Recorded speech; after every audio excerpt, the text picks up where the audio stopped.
स्वर्ग सभा आई देवता माने पठेले तुम तार सतीत्व को परीक्षा कर कि संध्या सुधा फेरी आसो हेले संध्या सुधा फेरबे कौन शिव रहीगले कि संध्या होगला मर्त्यमंडल सीना 10 वर्ष कि 100 वर्ष गला कि 5 वर्ष गला कि स्वर्ग संध्या होगा ये 5 वर्ष भितर संध्या है राति फेरिलेनी हाँ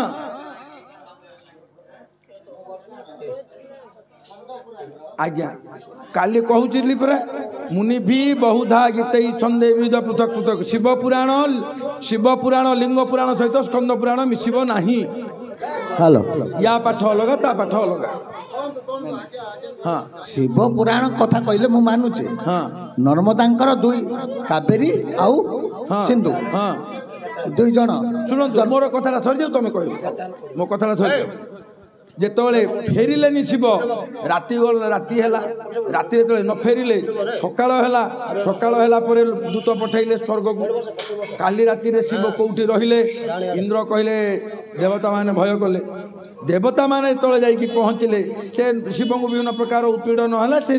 नर्मदा ताक भल कला भल करने देवता माने तले जाई पहुँचले शिव को फेरा बोली कहले से नर्मदार जोड़े संतान गोटे कावेरी गोटे सिंधु नामक पुओ कावेरी नामक झील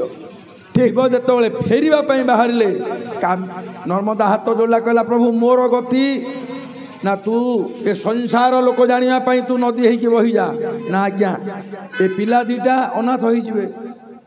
ना ए पिला दीटा तो सहित नदी होगी प्रवाहित हो जाए सिंधु नामक नदी अच्छी कावेरी नामक नदी अच्छी ये आज्ञा शिव पुराण ठीक कथा आपण को कही रखी मुनि भी बहुधा गीत छंदे विविध पृथक पृथक शिव पुराण स्कंद पुराण सहित शिव पुराण लिंग पुराण सहित स्कंद पुराण मिसिब नाही। आपण कहले ठीक कथा जे बर्तमान अच्छा अगस्ती क्या कमंडल रखी कहली परा मिसिबनी तो कौन हाँ सिंधु को सीना पान करदे सुखेदेले 7 समुद्र को अगस्ती शोषण करदे से सिंधु सहित कावेरी जो 2 जन जाकि मिसले कावेरी मध्य जाकि सातराग नदी जाकि सिंधु रे मिशन ना सेमिति बर्तमान जो कमंडल रखिते किए कमंडल रखिते अगस्ती मुनि रखिते अगस्ती स्त्री ना कौन लोपामुद्रा लोपामुद्रा आउ जन जो भल पाउले चिके हाँ जो भल पाउले सी हूँ से कावेरी जो कावेरी तांकर पूर्वजन सुभद्रा ना सुभद्रा नहीं सुभद्रा नाड़ा सी एते भल पाउले एते सुंदर को ताकू शेष ये तो तपस्या पलैबे तपस्या पलैया पूर्व सी कहले मु तपस्या पलैब मो स्त्रीटा कौटी रही कमंडल रे जल कर रखिदेले एति दक्षिणर कथा जेत हेले जेतल ताको कमंडल रखी ए कमंडल रु एति भितर कौन अकाल पड़गला दक्षिण जो अकाल पड़गले समस्ते हाहाकार करे महादा को स्मरण कले समस्त स्मरण कले शेष ये जो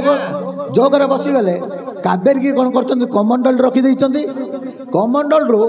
पानी तो बाहर ले जाइए दक्षिण को से पानीटा गड़ू से दक्षिण को जीवाई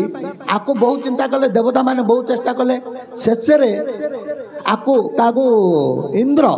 हाँ इंद्र को पठेले इंद्र काउ रूप आसिकी से कमंडल को ढलैया चेष्टा कले बारंबार गणेश गणेश्वर निर्देश रे आसिचंद इंद्र गणेश्वर आगा आम जो ये गुड़ा देखा गणेश शुणु इंद्र देवता माने इंद्र वर्षा कले इंद्र को निर्देश देले गणेश आगे जाइए जो काउ रूपटा किए हाँ हौ तुम कथा हूँ मु कहीं कही जदि गणेश्वर निर्देश आएगा इंद्र को जेहेतु ये वर्षा कले गणेश्वर काउ रूप हो तुम कथा हो गणेश्वर किंतु मु जहाँ देखी मो बोधे मोर भी भूल हो पारे गणेश्वर हो पारे कि ये हो पारे ଗଣେଶ୍ୱରଙ୍କର ନିର୍ଦ୍ଦେଶ ହେଲେ ଗଣେଶ୍ୱର ହେଇଥାଏ ସିଏ ଯେତେବେଳେ କାଉର ଉପରେ ଆଇକି ସେ କମଣ୍ଡଳକୁ ଢଳେଇଛନ୍ତି ସେ ପାଣି ଯାଇକି ଗୋଦାବରୀରେ ଇଏ କାବେରୀ ହେଇକି ସୃଷ୍ଟି ହେଇକି ଯାଇକି ଦକ୍ଷିଣରେ ବୋହିଛନ୍ତି ଦକ୍ଷିଣରେ ଅକାଳ ଇଏଟା ନଷ୍ଟ ହେଇଛି ଆପଣ କହିଲେ ତ ମୁଁ ସେଇଥିପାଇଁ ଏଇ କଥାଟା ହଉ ହଉ ହଉ ବହୁତ ଧନ୍ୟବାଦ ଆମର ଆଜ୍ଞା କହିବାର ଭାବାର୍ଥ ହେଲା ଯେ କାବେରୀ ନଦୀଙ୍କର ସ୍ୱାମୀ ଆଜ୍ଞା ଅଗଷ୍ଟ ଆଜ୍ଞା